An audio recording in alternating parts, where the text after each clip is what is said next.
National election plan کے تحت انتہا پسندی کے خاتمے کے لیے کوششیں ہو رہی ہیں اور مدارس کے ساتھ ساتھ کالعدم تنظیموں کے جو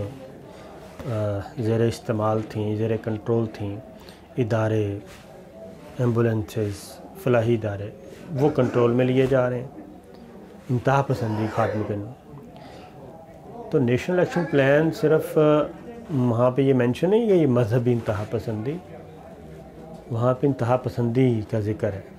تو جو خواتین کے عالمی دن کے موقع پر جو کچھ ہم نے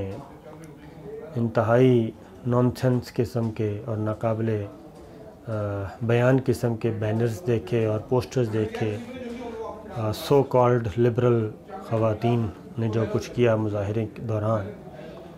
وہ انتہائی شرمناک اور ہمارے کلچر سے بالکل مطابقت نہیں رکھتا۔ نہ ہمارا کلچر اجازت دیتا ہے، نہ ہمارا دین اجازت دیتا ہے۔ تو اس لیے وفاقی حکومت کو اور صوبائی حکومتوں کو کا یہ فرض بنتا ہے کہ وہ اسی نیشنل الیکشن پلان کے تحت ان لبرلز انتہا پسندوں کے خلاف بھی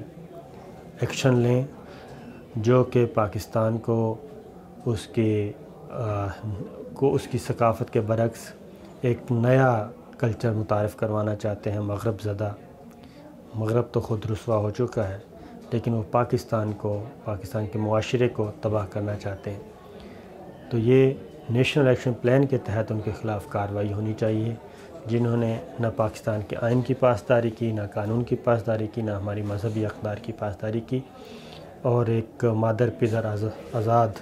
معاشرے کی تشکیل کا انہوں نے ایک عندیہ دیا۔